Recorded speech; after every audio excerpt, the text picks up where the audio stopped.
Okay, Assalamu alaikum all. So welcome to our sixth session of the course. So इससे पहले कि मैं start करूं, I think somebody has a question. So yes, shoot. जी पूछे question. जी sir. Sir आपने मुझे बताया था कि जो जो रिफ्लेक्टेड वेव होती है it's when the forward wave enters into the load, there is due to the medium change a reflected wave is generated, right? So बेटा जरा थोड़ा सा ऊंची बोलें, a little bit louder. दोबारा बोले. जी सर, आपने मुझे कहा था कि आपने बताया था हमें कि जब वेव जनरेट होना स्टार्ट होती है तो backward wave is generated due to the medium change at the load end the transmission line due to which reflected wave is generated, right? ठीक है.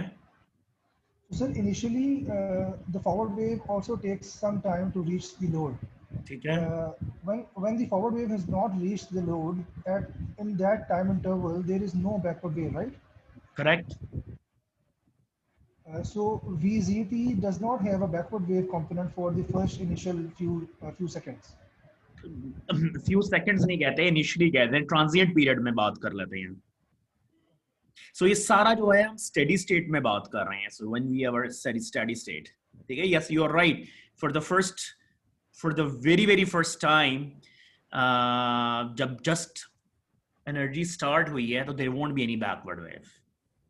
So about question 4, where we have to अच्छा चलो find out अभी. the phase difference या between the forward and the backward wave. Then yes, what do we consider? Do we consider the steady state, or do we also take into consideration the point it at does which not there is no matter. backward wave? It does not matter. Transient phase में अगर backward wave ही नहीं होगी तो phase difference exist ही नहीं करेगा. So once the backward wave reaches back, आपके solution पे कोई फर्क नहीं पड़ेगा. आप जैसे मर्जी इसको एज्यूम कर लें. ठीक है. Thank you, Okay, sir. so let's come back to today's topic. So आज का जो हमारा गोल है is that to understand this animation जो हम आपको पहले भी दिखा चुके हैं. More हम अब मजीद आगे चलते हैं. Let's see कि origins of the backward wave क्या हैं.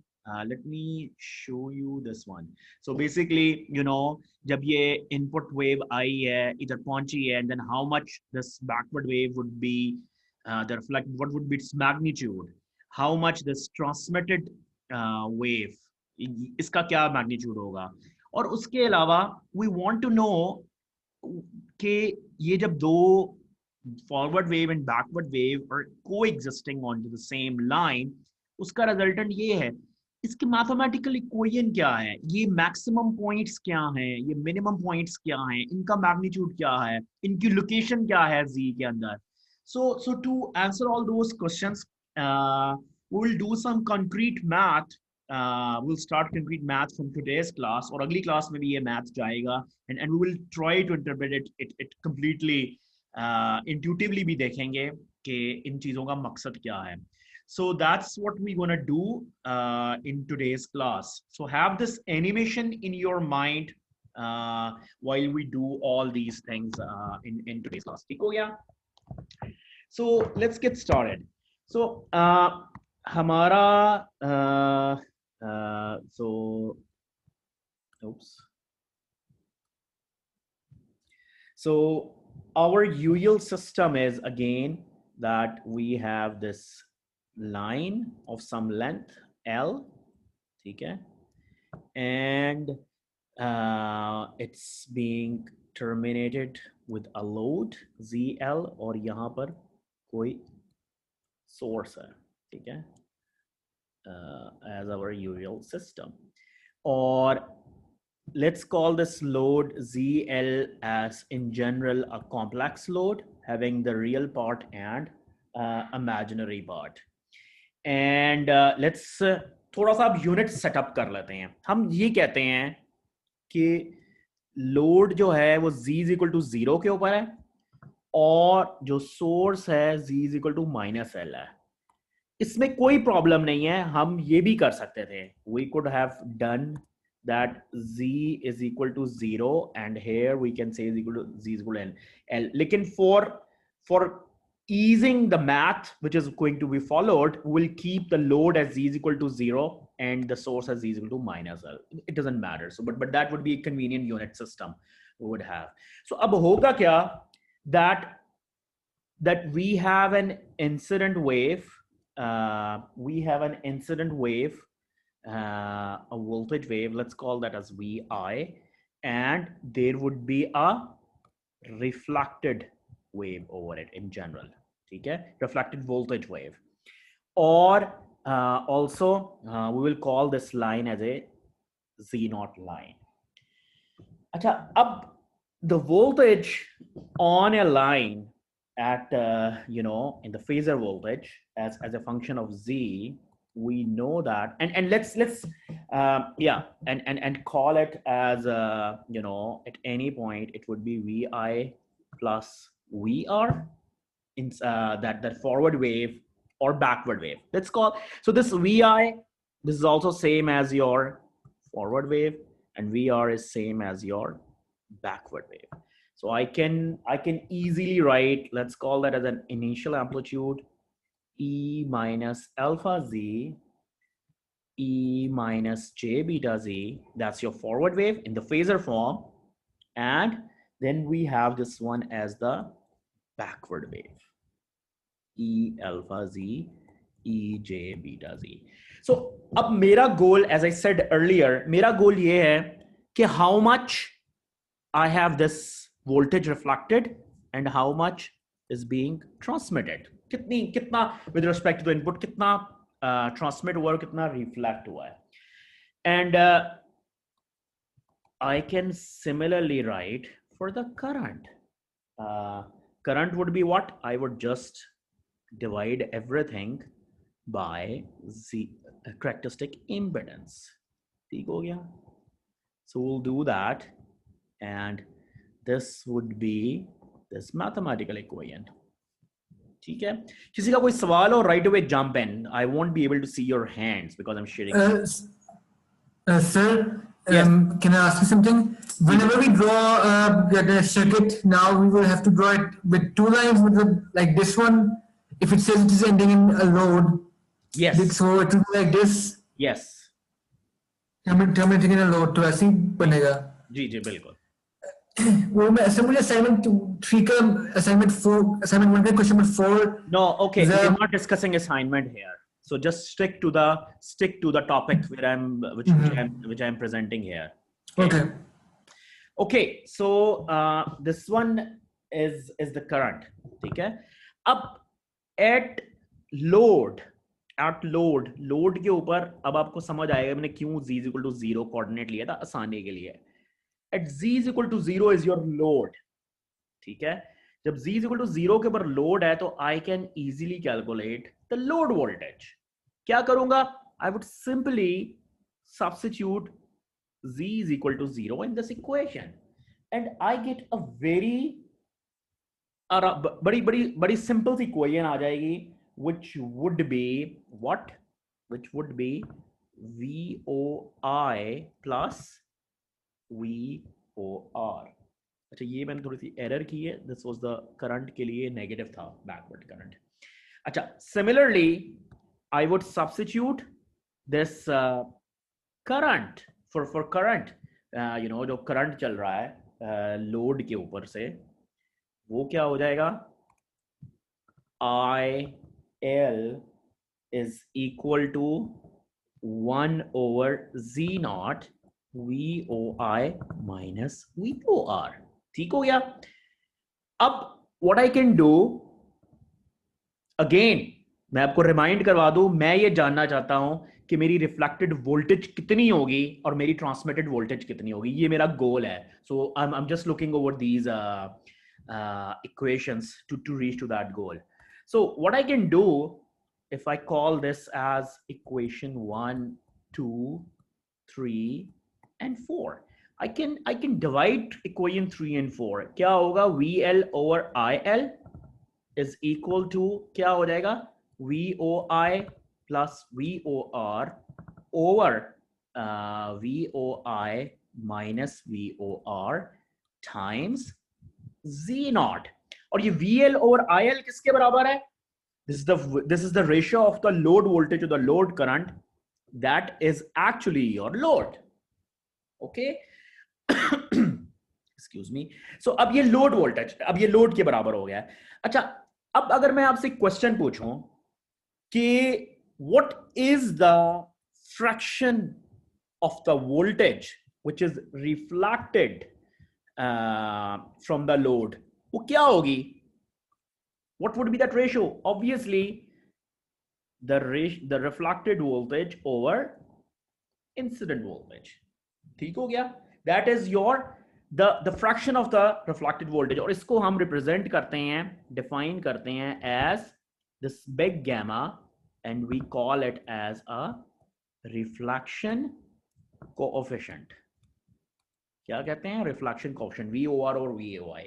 Similarly, we can say this thing that the ratio of the load voltage over the incident voltage is the fraction of the voltage which is transmitted, or which is the load which is transmitted. So we call that as a transmission coefficient. ठीक हो गया? So जी पूछे, आपने ऊपर current वाली equation में negative क्यों किया है? Because if you recall that generally the current जो होता है उसका backward component negative होता है, out of phase होता है with the forward component. ये वाला. Recall your second class, I would say. All right, thank you. अच्छा, अब मसला बड़ा आसान है. अब आप देख सकते हो सिंपल मैथ है. मैंने ये जो इक्वेशन 5 है ना, जो कि ये वाला पार्ट है सारा, ये वाला पार्ट है, इसमें से मैंने ये दो रेशियोज एक्सट्रैक्ट करनी है. सिंपल अलजेब्रा, VOR और VOI and VL over VOI. So let's extract the first one. मैं अलजेब्रा को मैं अब इस इक्वेशन में से when I rearrange this equation to find VOR over VOI, which is reflection coefficient. Sir ji से दोनों कोएफिशिएंट्स लेस देन 1 होते हैं कि बस ग्रेटर देन 1 भी हो सकते हैं? ये भी मेरा अगला सवाल है, अभी मैं बताता हूँ. जस्ट होल्ड डाउन कर लो. आपकी इंट्यूशन क्या कहती है उसके ऊपर ही सोचो. I am coming to that point. Just hold down second. ठीक है, मैं भी आता हूँ इस पॉइंट के ऊपर, लेकिन that's good that you anticipated ahead. अभी मैं आपको आंसर करता हूँ. So the ratio of this reflected voltage over incident voltage, जब मैं इसको थोड़ा सा मैनिपुलेट करूंगा, this would be ZL minus Z0 over ZL plus Z0. ये है आपका reflection coefficient. This is ZL minus Z0 over ZL plus Z0. This is telling you how much the wave is reflected as compared to the initial incident wave. अच्छा, अभी जो आपने सवाल पूछा था किसी ने कि रिफ्लेक्शन कोएफिशिएंट की वैल्यू 1 से बड़ी होगी कि छोटी होगी, अगर हम इस एक्सप्रेशन को देखें तो क्या नजर आता है आप लोगों को? May be the same guy who asked the question. Sir I think ये 1 से छोटे होंगे, क्योंकि ऑब्वियसली क्योंकि डिनोमिनेटर ZL plus Z0 है और न्यूमरेटर ZL minus ZL0 है. It has to be less than और इक्वल लेस देन 1. 1 की less than equal to 1. Yes. अगर ZL 0, ठीक है, लेस देन और इक्वल टू 1, और इसकी दूसरी रेंज क्या होगी वैल्यू? सिर्फ मैथमेटिकली देखो, अभी भूल जाओ थोड़ी देर के लिए क्या इलेक्ट्रोमैग्नेटिक थ्योरी. मैथमेटिक्स एक्सप्रेशन को देखो तो इसकी लोअर वैल्यू क्या हो नजर आ रही है आप लोगों को? 0 नहीं, 0 तो नहीं. लेट्स से ZL जो है, how about ZL is equal to 0? -1. So ये इसकी रेंज ऑफ वैल्यूज है जो ये ले सकता है. Reflection coefficient from minus. जी बोलें. सर अगर नेगेटिव हो तो फिर इसका क्या मतलब होगा? बड़ा अच्छा सवाल पूछा है. नेगेटिव होगा तो इसका क्या मतलब होगा? देखो, नेगेटिव जो है ये साइनोसाइड है. अ नेगेटिव नंबर मींस कि जो आपकी, let's say, let me ask you this question, और मैं थोड़ा सा आपको इसको एलेबोरेट करता हूं. लेट्स से ये आपका कोसाइन फंक्शन है, ठीक है. अगर मैं इसको मल्टीप्लाई बाय -1 करूं तो क्या होगा? What would happen? उल्टा हो जाएगा ये। उल्टा हो जाएगा। बिल्कुल बेहतरीन। जब ये उल्टा हो जाएगा, उल्टा होने का क्या मतलब है कि इसके अंदर प्लस पाई का फेस ऐड हो गया, ऐसा ही है, या प्लस माइनस पाई का, ठीक है। सो माइनस का मतलब ये है कि the phase of the reflected wave is pi shifted with respect to the input wave. और इसको थोड़ा सा मजीद इंटरप्रेट करते हैं इस एक्सप्रेशन को। आप अगर गौर से देखो, ZL could be a complex number, right? ZL load है, ये रियल भी हो सकता है, this could be real, this could be imaginary, और this could be a complex number. So इसका मतलब ये हुआ कि इन जनरल जो रिफ्लेक्शन कोएफिशिएंट होगा, in general it has a phase and magnitude in general. अगर ZL रियल हो और Z0, लेट्स से हम लॉसलेस स्ट्रक्चर डिस्कस कर रहे हैं, तो Z0 भी रियल होगा। अगर ZL और Z0 दोनों रियल होंगे तो it would be a real number reflection coefficient. ठीक हो गया? So that is the reflection coefficient. ये इसकी इंटरप्रिटेशन है, और ये बेसिकली और इंट्यूटिव भी है। एज आपको पता है, when we look over the light, whenever there is a change in the medium, you would have a reflection. Similarly, you look over this equation. If the load is different from the characteristic impedance is telling us what is the medium of the transmission line. Then there would be a reflection. अगर load और characteristic impedance different होंगे, there would be a reflection. अगर same होंगे, तो there would not be any reflection. When ZL is equal to Z0, there would not be any reflection. लेकिन in general ये complex number है, ठीक है। Similarly अगर मैं वो निकालूं, अगर मैं इसको देखूं, इस लोड एक्सप्रेशन को, अब मुझे नजर आ गया है, अगर मैं इस आप वापस इक्वेशन 3 को देखो, तो I can cast this reflected voltage कैसे? Reflection coefficient times incident voltage. I can write that, ठीक है। इसमें किसी को इतराज नहीं होना चाहिए कि जो इंसिडेंट वोल्टेज है, अगर उसमें उसको रिफ्लेक्शन कोएफिशिएंट से करूंगा तो मेरी बैकवर्ड वोल्टेज आ जाएगी। सो अगर मैं ये इक्वेशन 3 को rewriting equation 3, this would become what? VL is equal to VOI plus, ये थी इक्वेशन 3, तो ये VL प्लस गैमा VOI करके भी मैं लिख सकता हूं, क्योंकि मैंने क्या किया, इसको सिंपली रिफ्लेक्शन कोएफिशिएंट से मल्टीप्लाई कर दिया। ओह सॉरी, ये VOI होगा।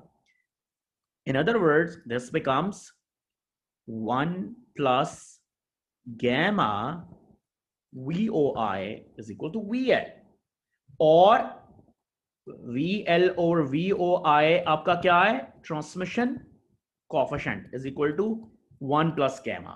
So you substitute this gamma value here, which is ZL minus Z0 over ZL plus Z0. So this becomes 2ZL over ZL plus Z0 transmission coefficient. Can you explain this thing again? So what happens here, that now I figured out reflection coefficient, now I'm trying to figure out transmission coefficient. Transmission coefficient का ये expression है VL over VOI, कि कितना amount load के ऊपर जा रहा है as compared to the incident voltage, ठीक है। वही एक जनरल बात है, फ्रैक्शन ऑफ दैट। सो ये आपकी इक्वेशन 3 को मैं रीराइट करूं, if I rewrite this reflected voltage as gamma VOI, I can write that, because reflected voltage क्या है? merely the amount of the fraction जितना reflect हो रहा है as compared to incident, so that becomes gamma VOI, and I can manipulate it and I can write VL over VOI, which is 1 plus gamma, और gamma का मैंने ऊपर निकाला हुआ एक्सप्रेशन, this becomes this. अब जो सवाल आपने एक पूछा था कि इस ट्रांसमिशन कोएफिशिएंट की वैल्यू क्या है, you can see this thing, maximum value उसकी क्या हो सकती है। एक चीज आपको नजर आ रही है, this transmission coefficient could be greater than, you can see that it could be greater than 1. Mathematically अगर मैं इसको देखूं, this let's say ZL Z0 से बड़ा है, अगर इफ ZL इज Z0 से बड़ा है तो ये 1 प्लस कुछ बन जाएगा और ये ग्रेटर देन 1 चला जाएगा. सो ये क्या हुआ? डज दिस मीन कि मैंने law of conservation of power को वायलेट कर दिया कि मेरी जितनी इंसिडेंट वोल्टेज थी उससे ज्यादा मेरी ट्रांसमिटेड वोल्टेज है? You get that? कोई इसका जवाब दे सकता है? अगर आप पॉज करो 2-3-5 सेकंड इसके ऊपर सोचने के लिए, then reply me if anybody can answer that, how we can explain that, because this math is correct. जी जी आ रही है, बोलें. Sir from what I think ये होगा कि जो रिफ्लेक्टेड वेव है वो सुपरइम्पोज हो जाएगी इंसिडेंट के साथ, एंड देन जो ट्रांसमिटेड वेव होगी वो सम ऑफ बोथ वेव होगा which can be more than. या लेकिन सवाल मेरा ये है, एक बंदा सवाल पूछता है कि इसका मतलब है V transmitted is greater than VOI. ये अलाउड है? सर गिवन कि आपकी जो रिफ्लेक्टेड वेव है बाद में जाके पॉसिबल है सर. रिफ्लेक्टेड वेव अगर आप लॉ ऑफ कंजर्वेशन को जो आपका एनर्जी का लॉ है उसको वायलेट नहीं कर रहे हैं यहाँ पर, यानी कि सोर्स से ज्यादा transmitted wave. So let me explain you. जो लॉ है ना वो है law of conservation of energy या power, not law of conservation of voltage. Voltage के ऊपर आपका वो KVL टाइप सेटिस्फाई होगा जो आप अभी कह रहे थे. The transmitted voltage is sum of the incident and reflected voltage. So the transmission coefficient greater than 1 is not violating any physical principles because law of conservation of power वो अपनी जगह पर रहेगा. In other words, incident power plus incident power is equal to reflected power plus transmitted power, जिसके ऊपर अभी मैं आता हूँ power के ऊपर भी. So that is what is it. So transmission coefficient could be greater than 1. Or in general, again, transmission coefficient could be a complex number. ठीक हो गया? It could be a complex number. अच्छा, अब यहां पर एक बात जानना बड़ा जरूरी है और मैं उसको दोबारा एम्फेसाइज कर देता हूं. जो रिफ्लेक्शन कोएफिशिएंट है ना, ये क्या करेगा? एक तो ये जो आपकी रिफ्लेक्टेड वोल्टेज है या रिफ्लेक्टेड करंट है उसके मैग्नीट्यूड को बदलेगा बाय दिस फैक्टर गैमा, जिसकी वैल्यू -1 और 1 के दरमियान लाई करेगी. और दूसरा, ये फेज भी इंपार्ट करेगा आपके इंसिडेंट वोल्टेज को. So let me actually now go back to that animation and let me show you these things there. So let's look over that. Share. See this thing. अब ये इस एप्लेट के ऊपर एक ये नई चीज है रिफ्लेक्शन कोएफिशिएंट. ये वही है जो मैंने भी कैलकुलेट किया. ये 0.7 है. अगर मैं इसको 0 कर दूं तो there is no reflected voltage या there is no reflected wave, because जब वो गैमा के साथ इंसिडेंट वेव मल्टीप्लाई होगी तो 0 है, कुछ भी नहीं जा रहा. लेकिन अगर मैं इसको 1 कर देता हूं, what would happen? There is a full reflection back. ठीक है. और अगर मैं इसको -1 करता हूं, आप गौर से देखना रेड ग्रीन वाली को, उसका फेस फ्लिप हो जाएगा. See, although यहां पर शायद टाइम में है but its face is flipped. Similarly, अगर मैं बीच का कोई नंबर करता हूं, let's say 0.3, this is the reflected, ये जो रेड वेव जा रही है इसके साथ 0.3 मल्टीप्लाई होगा एंड गोइंग बैक. ठीक है. ये कोई फेस नहीं इंपार्ट कर रहा, इट्स अ रियल नंबर. और इस एप्लेट के अंदर we can't put that complex number. लेकिन मैं ये जरूर कर सकता हूं, -1 करूंगा, so the phase would change. The 180 degree phase would be important to this reflected wave. And similarly, transmission coefficient जो है वो इसी तरह just 1 plus gamma के साथ 1 plus gamma करो and that would be your transmission coefficient. So that's the intuition and animation of all those mathematical expressions we just looked over it. ठीक है? Sir, I have a question. जी पूछें. Go ahead बेटा बोलें। Sir अभी हमने कहा कि the incident and the reflected wave उनका जो सम है that is our transmitted wave. So why are we saying कि 1 over gamma would be the transmission coefficient? Shouldn't it be 1 minus gamma? Why 1 minus gamma? Because जो voltage है जब आप load के ऊपर होते हो, जो भी, ये मेरा कर्सर नजर आ रहा है ना आपको रेड वाला? Okay, let me जी do sir. that. Let me go back to that if I could. Yeah.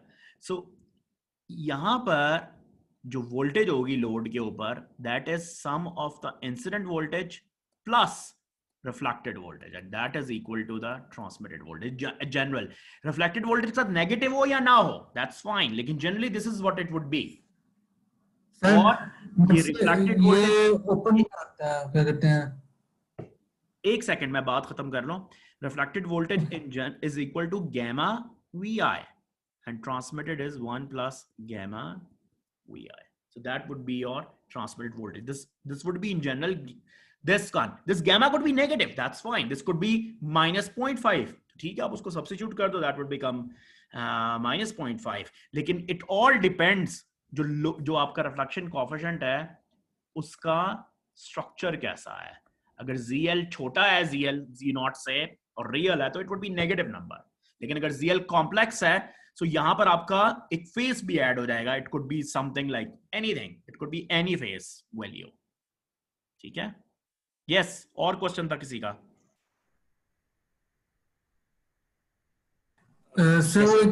Sir हमने भी बात की थी कि जब जो ट्रांसमिट,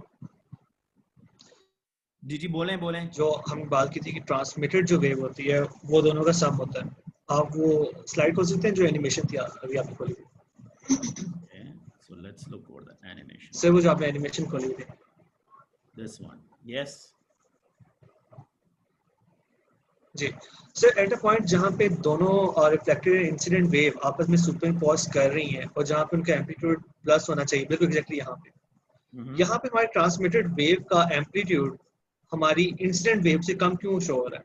इसको ज्यादा नहीं होना चाहिए था? नहीं होने क्योंकि ये सुपरइम्पोज होके मैंने ज्यादा माइनस किया हुआ है, यहाँ पर कुछ भी हो सकता है. You know, देखो जनरल प्रिंसिपल ये है कि 1 plus gamma is transmission coefficient. Gamma could be anything. Gamma could be negative, gamma could be positive. That's the general concept. just looking at the waves, यहाँ पे हमें पता चल रहा है कि दोनों वेव आपस में सुपरइम्पोज होके इनका एम्पलीट्यूड ऐड होना चाहिए, और हमारी ट्रांसमिटेड जो वेव होगी वो डेफिनेटली यहाँ पे जब इनका ऐड होगा amplitude, that should be greater than the incident one. तो ऐसे नहीं हमें शो, और यहाँ पे हमें ट्रांसमिटेड वेव, अगर आप ये देखो गौर से, ये इंसिडेंट है, ये रिफ्लेक्टेड है, ये थोड़ा सा कम है, वो नेगेटिव में है राइट नाउ, क्योंकि ये टाइम में चेंज हो रहा है ना. ऑब्वियसली आप ये देखो, ये टाइम की वेरिएशन भी तो है ना. अब यहाँ पर मैग्नीट्यूड हमेशा डीसी थोड़ी रहेगा, इट्स अ साइनोसॉइडल सिग्नल. ठीक है, इट्स अ साइनोसॉइडल सिग्नल. या अब आपको कुछ और मैग्नीट्यूड नजर आ रहा है, बिकॉज़ साइनोसॉइडल सिग्नल है. सर वो तो अंडरस्टैंड कर गया हूं, बट माय क्वेश्चन इज कि एट सम पॉइंट तो ट्रांसमिटेड वेव का एम्पलीट्यूड इंसिडेंट वेव से ऊपर होना चाहिए, राइट? या हो एट सम पॉइंट हो सकता है, लेकिन यहाँ पे किसी भी पॉइंट पे शो क्यों नहीं हो रहा ट्रांसमिटेड वेव के अंदर हमारी एनिमेशन? ओके, बिल्कुल हो सकता है. आप इस एनिमेशन के साथ प्ले करो and let's take this to offline. हम थोड़ा सा टाइम है, then we take this further. ठीक है, sure. Okay, so that's on this. ठीक है, सो दिस बिकम्स ये एक्सप्रेशन जो है रिफ्लेक्शन कोएफिशिएंट की, it should be imprinted on your mind. ZL minus Z0 over ZL plus Z0. थोड़ा सा आगे चलते हैं एंड इनको, क्योंकि ये है एम्पलीट्यूड रिफ्लेक्शन कोएफिशिएंट और एम्पलीट्यूड ट्रांसमिशन कोएफिशिएंट मींस के वोल्टेज के. So let's interpret this in the form of power. लेकिन थोड़ा सा डिटूर करते हैं and let's look over the power की definition क्या है, and then I will come back to these expressions again. So we know that voltage is, अगर जो forward, let's अभी मैं generally define कर रहा हूँ, let's take there is no backward wave, मैं सिर्फ power को define करने लगा हूँ. This is your phasor voltage and this is your phasor forward current. ठीक हो गया? So the way this, let's write it in the form of this thing. ठीक है? So power कैसे define होती है? You know that from your earlier classes is defined as the real power is VSIS conjugate. If you remember the complex power जो था S, that is VI conjugate. So यहाँ पे power हम real power जो कि useful power, that would be VSIS conjugate. So this would become what? If we do that, this would become V naught E minus alpha Z E minus J beta Z times V naught conjugate over Z naught conjugate E minus alpha Z E plus J beta Z. That's a conjugate. Okay. Once we do that, this would become V naught times V naught conjugate over Z naught conjugate. So this becomes E minus 2 alpha Z.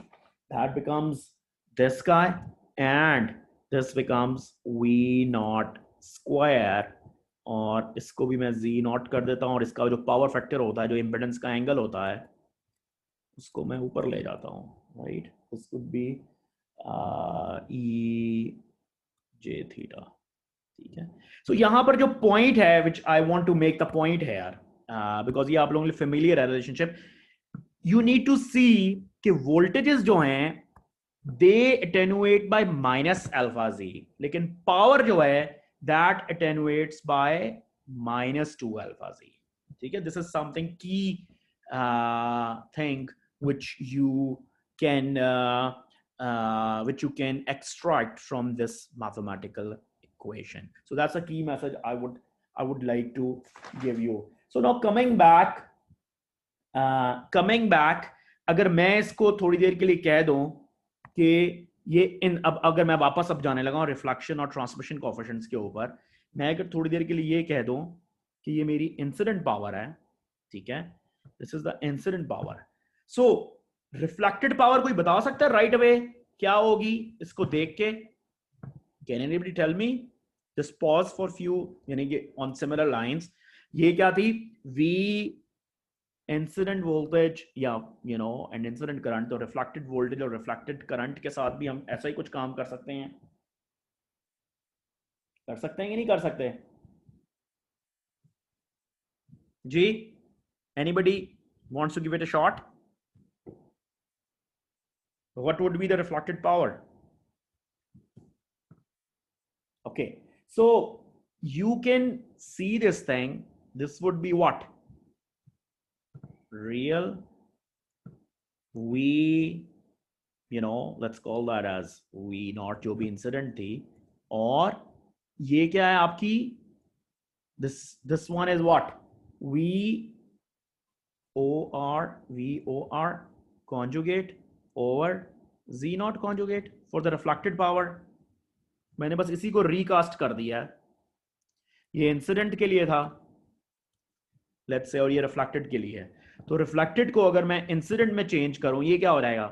Gamma VOI dot gamma conjugate VOI conjugate Z dot conjugate E minus 2 alpha Z. So you can see this thing. ये क्या हो जाएगा? Gamma square times incident power. So the reflected power is gamma square times incident power, or in other words, the reflected power or incident power is gamma square.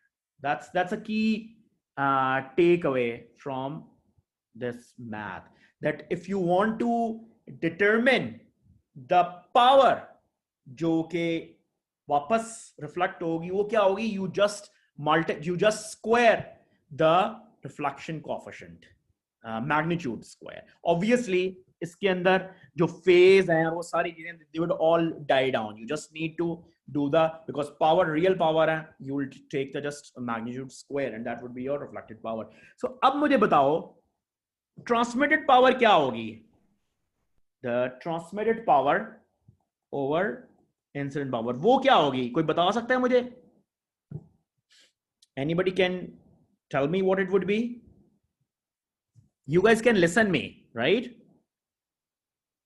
Yes? Anybody say Yes, sir. yes? Okay. So transmit power क्या होगी?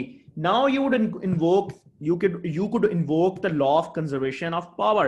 अगर reflected power ये है और incident power, you know, क्योंकि ये fraction है, so transmitted power क्या होगी? 1 minus gamma square without any problem. You could easily do that. अच्छा, इसके अंदर आप एक चीज बड़े गौर, और यहां पर एक बड़ी कॉमन मिस्टेक है जो स्टूडेंट्स करते हैं. You can easily calculate the reflected power by squaring the reflection amplitude, reflection coefficient, जो कि ZL minus, which is ZL minus Z naught over ZL plus Z naught है. और transmitted power जो है, that is 1 minus gamma square. This is not equal to this thing. Never do that. You can easily verify this from the math that this is not equal to this. So always, if you want to figure out the transmitted power, always figure out the reflection coefficient and do the square, and then subtract it from the 1, and that would be your transmitted power. So this is never this reflection coefficient square. ठीक हो गया? So these are the some key points which I want to discuss on this issue. ठीक है? So as a recap, remember ZL minus Z naught over ZL plus Z naught is your reflection coefficient. It is in general a complex number. और इसको आपने नहीं भूलना कि this is the phase which is being imparted to your reflected wave. जो भी आपकी incident wave होती है उसको एक तो इसके मैग्नीट्यूड से मल्टीप्लाई करेगा and phase would be added there. As an example, as an example एक ले लेते हैं, क्विक एग्जांपल ले लेते हैं. लेट्स से मेरा लोड कॉम्प्लेक्स है और मैंने रिफ्लेक्शन कोएफिशिएंट निकाला है EJ π/3. ठीक हो गया? और लोड के ऊपर आई है मेरी wave, let's say as an example 3 cos omega t minus, as an example, let's say minus π/4. Minus π/4. Let's do this thing actually. Minus beta z जो भी है, और z जो लोड के ऊपर है वो मैंने कैलकुलेट किया एंड दिस बिकम minus π/4. तो अब मेरी रिफ्लेक्टेड वेव क्या होगी? What it would be? I would just simply multiply this guy with this thing. So 3 times 0.3 would be my magnitude, और मेरा phase क्या change हो जाएगा? minus π/4 plus π/3. That would be the phase at the load for the backward wave or reflected wave. ठीक है? ये इन चीजों का मतलब है. Okay, moving on from this, let me show you that animation again. और अब मैं उसके ऊपर मजीद कुछ मैथ करना चाहता हूं. This is my animation. Now I want to figure out कि ये जो मेरी रिजल्टेंट, मैंने अब फिगर आउट कर लिया है कि मेरा रिफ्लेक्टेड वोल्टेज कितना है या रिफ्लेक्टेड करंट कितना है और ट्रांसमिटेड वोल्टेज कितना है, ट्रांसमिटेड करंट है. अब I want to figure out कि जो सुपरपोजिशन है in the steady state forward wave और बैकवर्ड वेव का, उसका एक्सप्रेशन क्या है, उसका मैथमेटिकल एक्सप्रेशन क्या है. क्योंकि एक दफा अगर मैंने मैथमेटिकल एक्सप्रेशन इसका निकाल लिया, उसका क्या फायदा होगा? उसका फायदा ये होगा कि I can tell you the voltage और current at any point in the line. ठीक है? या इंपेडेंस भी मैं निकाल सकता हूं at any point in the line. I will come to that later on. But point ये है कि अभी आप देख सकते हो कि अगर हम इनको डिस्क्रीट फॉर्म में रिफ्लेक्टेड और इंसिडेंट वेव्स को देख रहे हैं, but I want to know what is the overall voltage along the line or what is the overall current in the line. So I want to know the concrete mathematical expression for that. So I'm going to do that now. अभी मैं ये simple math करूँगा और I think we won't have more time. तो हम next time उस expression को fully interpret करेंगे. So let's do the math over it. So इस मैथ को करने से पहले कुछ चीजें आपसे मैंने पूछना चाहता हूं. Let's answer those question. I would really appreciate अगर कोई यस और नो में कोई मुझे जवाब देता जाए तो I would be really happy. Anybody can. So let's say कि हमें ये पता चल गया है कि रिफ्लेक्शन कोएफिशिएंट ये है ZL प्लस Z0। केस ए, अगर ZL is equal to Z0 है तो मेरा रिफ्लेक्शन कोएफिशिएंट क्या होगा? यस, बोलते जाए ना कोई बंदा। No, nobody wants zero zero be zero. इस जीरो का क्या मतलब है? इसका मतलब ये है कि नो रिफ्लेक्टेड वेव। और उसका क्या मतलब है? इसका मतलब है on the line it is always a travelling wave. ठीक है, ये देखते हैं, उधर वापस जाते हैं उसके ऊपर। So let me show you. So अगर मैं इसको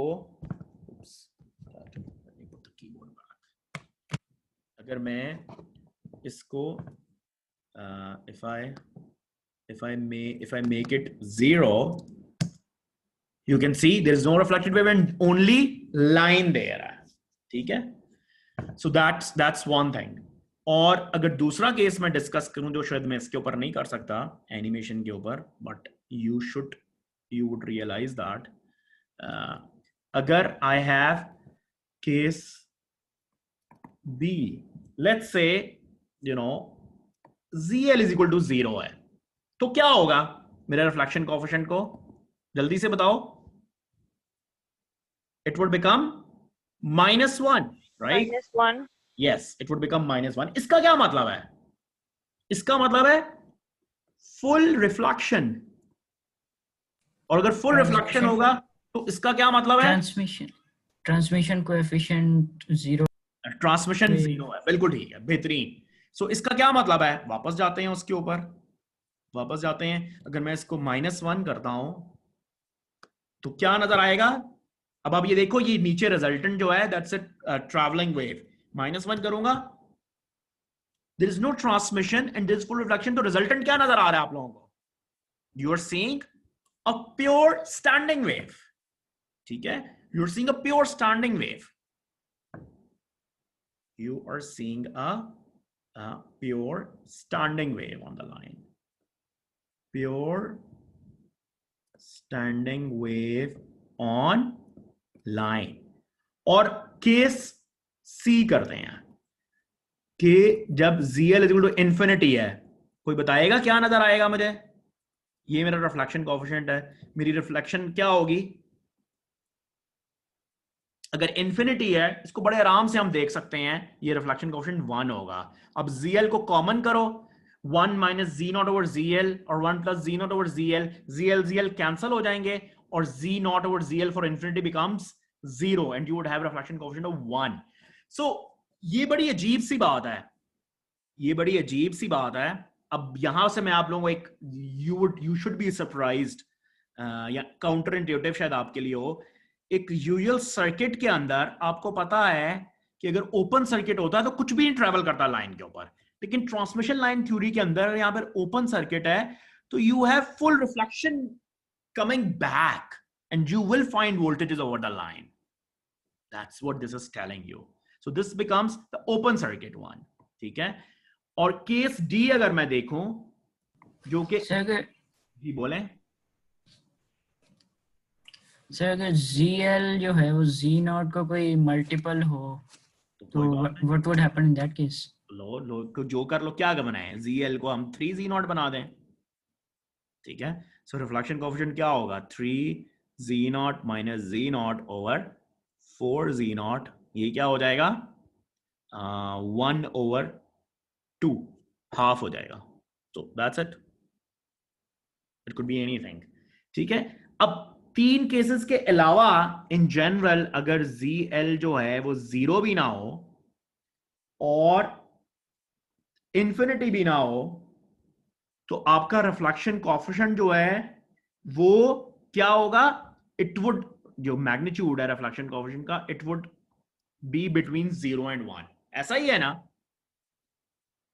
आपने ये एक्सट्रीम्स देखी। Case A is a pure travelling wave on the line, case B and C are pure standing wave on the line. तो केस डी में क्या नजर आएगा आपको? इंट्यूशन क्या कहती है, क्या नजर आएगा बीच के केसेस के अंदर? Yes. Some part will be transmitted and some will be reflected. और let's इसको कर लेते हैं बीच में कुछ, so let's say 0.3 कर लेते हैं. क्या नजर आ रहा है आपको लाइन पे resultant? It's neither a pure traveling wave, it's neither a pure standing wave. It is a combination of both. ये सारे देख सकते हैं ना. कुछ और मैं कर लो, 0.7 कर लो, वो थोड़ा सा स्ट्रांग हो जाएगा. जब रिफ्लेक्शन कोएफिशिएंट बढ़ता जाएगा, स्टैंडिंग वेव का कंपोनेंट स्ट्रांग होता जाएगा. जब रिफ्लेक्शन कोएफिशिएंट कम होता जाएगा तो ट्रैवलिंग वेव का कंपोनेंट स्ट्रांग होता जाएगा. क्लियर है ना ये सारी इंट्यूशन आप लोगों को? ठीक है. So that's the intuition you need to have in your mind, and let's do the math over it. और ये जो हमने सारी intuition simple relationship से निकाली है, let's do the math over it. जो भी काम अभी किया है हमने. ठीक है. किसी का कोई सवाल इस intuition के ऊपर? Okay, good. So let's do the math. So starting हम अपना वही सिस्टम बनाते हैं. ये मेरा ट्रांसमिशन लाइन है, ये लोड बना हुआ है, और ये मेरी लाइन है. ये मेरा z इज इक्वल टू 0 है, ये मेरा z is equal to -l है, ये मेरा z l है, यहाँ पे z नॉट है, एंड लेट्स से आसानी के लिए ये लॉसलेस लाइन है. ठीक है. Means alpha is equal to 0 for the propagation coefficient. अच्छा, अब I know this thing कि मेरा वोल्टेज जो है that is equal to the phasor voltage is equal to what? VOI E minus J beta Z as a function of Z plus VOR E J beta Z, sum of the forward wave and the backward wave. Remember, ये जो मैं math कर रहा हूं, I want to find the concrete expression जो भी मैंने आपको दिखाया है कि sum of traveling wave और forward wave कैसे हो रहा है, और वहां से मजीद इंटरप्रिटेशंस करेंगे. So let's do the math. So I know this thing. इसके बाद मैं क्या कर सकता हूं? I know VOR is equal to gamma VOI. ठीक हो गया? Gamma VOI या gamma EJ phi VOI. ठीक है. ये मेरा रिफ्लेक्टेड वेव है. So I can write now VZ is equal to, और ये मैं VOI की जगह भी मैं थोड़ा सा चेंज कर देता हूँ. Let me write it V naught, थोड़ा सा आसानी के लिए. V naught E minus J beta Z plus gamma E J phi V naught E J beta Z. कोई मसला नहीं है. अब सिंपल मैथ है तो मेरे साथ 4-5 मिनट रहो, and I am gonna do math and I will reach the final expression, और इसको हम अगली दफा इंटरप्रेट करेंगे. सो ये हो गया, and I can take this common as V naught E minus J beta Z plus gamma E J phi E J beta Z. ये मैंने कॉमन ले लिया. ठीक हो गया.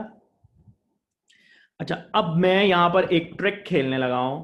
ट्रिक क्या है? इट्स नॉट ए बिकॉज मुझे पता है फाइनल सोल्यूशन मैंने क्या निकालना है. So I am gonna do this thing that I am going to multiply this expression with E J phi by 2, यानी E J phi by 2 मैं इसमें से कॉमन लेने लगा हूं इस बीच के अंदर से. तो अगर मैं कॉमन लूंगा, so I can do this thing E minus थोड़ा सा बड़ा करके लिखो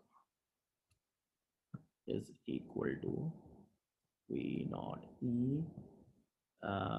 J phi by 2, और ये बन गया E minus J beta Z E minus J phi by 2.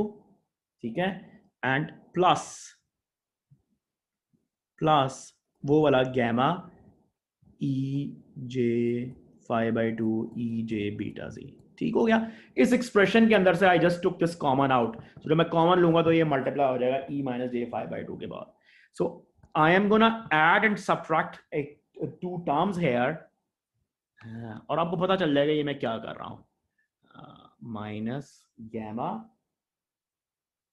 E minus J five by two E minus J beta z, ये मैंने ऐड की और यही एग्जैक्टली टर्म मैंने सब्ट्रैक्ट की, E minus J five by two E minus J beta z, कोई फर्क नहीं पड़ा इस सारी एक्सप्रेशन के ऊपर. So then what I did, then what I'm going to do is that इसको आगे चलते हैं, v नॉट e j 5/2, और फिर मैंने क्या किया है कि इन दोनों, इस वाली टर्म को और इस वाली टर्म को मैंने कंबाइन करना है, और इन दोनों टर्म्स और इन दोनों टर्म्स को मैंने कंबाइन करना है. So that's what I am gonna do. So bear with me, I am just finishing in couple of minutes. ठीक है. So this would become e minus j beta z e minus j 5/t 1 minus gamma, ये यहां से आ गया, plus gamma e minus j 5/2 e minus j beta z plus e j 5/2 e j beta z. ठीक हो गया. और इधर मैंने एक काम किया, मैंने 2 से डिवाइड किया और 2 से मल्टीप्लाई कर दिया. अब आपको नजर आ रहा होगा, you can see this thing, कि ये टर्म क्या बन रही है. You can see this is your usual sinusoid. ठीक है. This one is equal to what, cos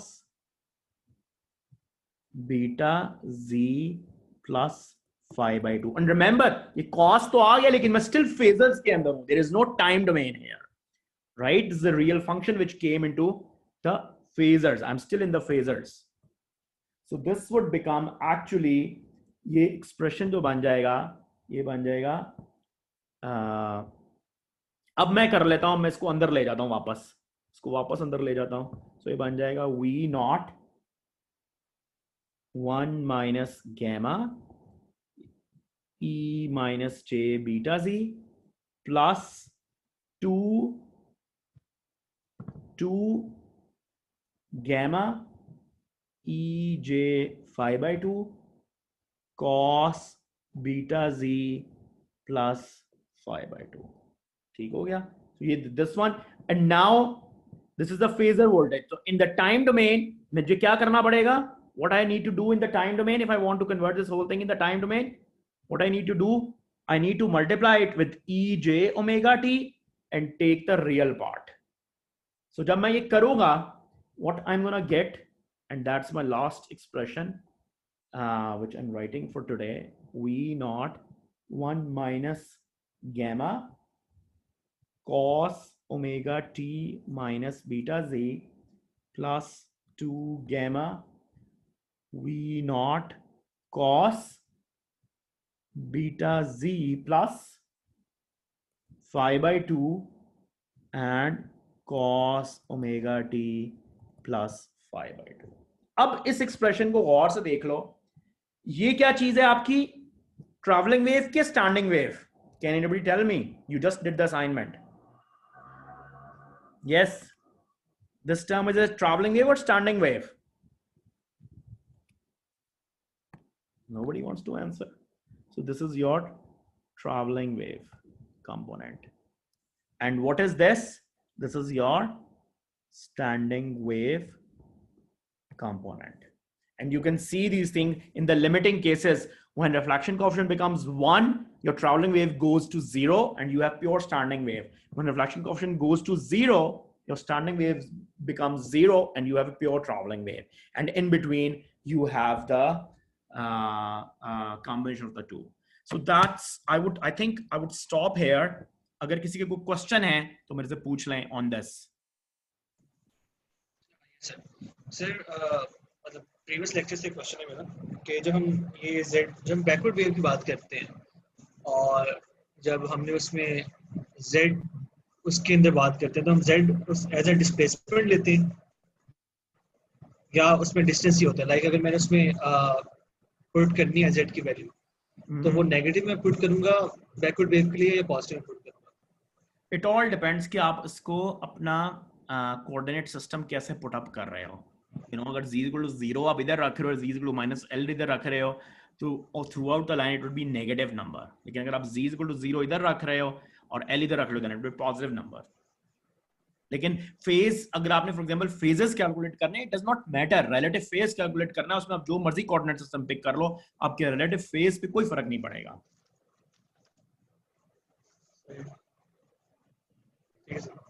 Yeah.